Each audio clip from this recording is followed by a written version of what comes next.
Hello बच्चों, let's read the question. The question says discuss autogamy with examples. तो question में हमें बोला कि हमें ऑटोगैमी को डिस्कस करना है विद एग्जांपल्स. तो सबसे पहले क्या करेंगे, हम इस क्वेश्चन में की कॉन्सेप्ट को समझेंगे. की कॉन्सेप्ट. तो इन दिस क्वेश्चन हमारा की कॉन्सेप्ट क्या होगा? पॉलिनेशन. पॉलिनेशन. तो पॉलिनेशन क्या होता है? पॉलिनेशन का मतलब होता है transfer of pollen grains from anther to stigma. Transfer of pollen grains from anther to stigma. अब depending upon the source pollination 3 types की होती है.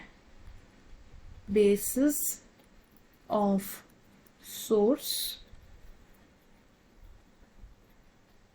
पॉलिनेशन कितने टाइप्स की है? 3 टाइप्स की है. और वो 3 टाइप्स कौन कौन से हैं? ऑटोगैमी, डाइटोनोगेमी,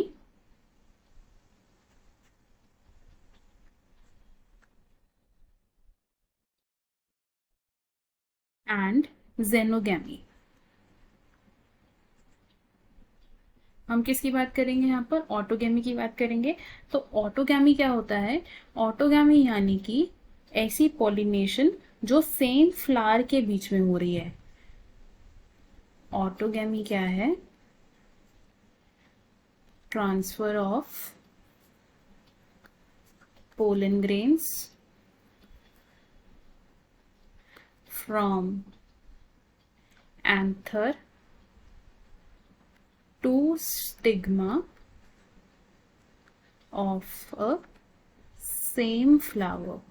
यानी कि एक ही फ्लावर में एंथर से स्टिग्मा तक पोलन ग्रेन्स ट्रांसफर हो रहे हैं. तो हम क्या कह सकते हैं कि ऑटोगैमी क्या है? एक टाइप ऑफ सेल्फ पॉलिनेशन है. अब ऑटोगैमी में जो पोलन ग्रेन्स का रिलीज है वो स्टिग्मा की रिसेप्टिविटी के साथ सिंक्रोनाइज होना चाहिए, नहीं तो पॉलिनेशन सक्सेसफुल नहीं होगी. तो हम क्या लिख सकते हैं? Release of pollen should be synchronized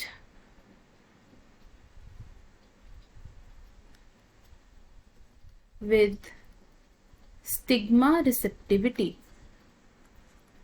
Stigma receptivity.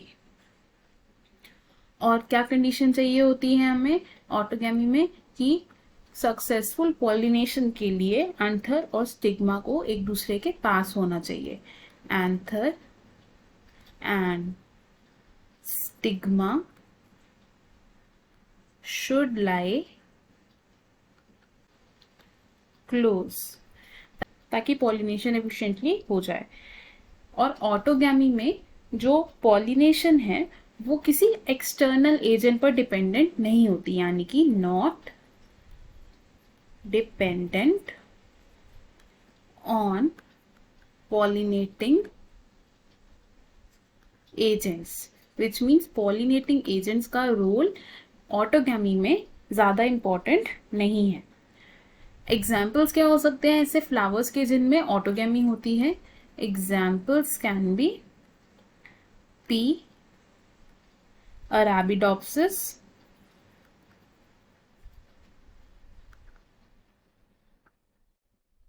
Orchid, etcetera. तो हमें हमारे क्वेश्चन का आंसर मिल गया. हमें क्वेश्चन में बोला था कि हमें ऑटोगैमी को डिस्कस करना है with examples. I hope you understood it well. All the best. Thank you.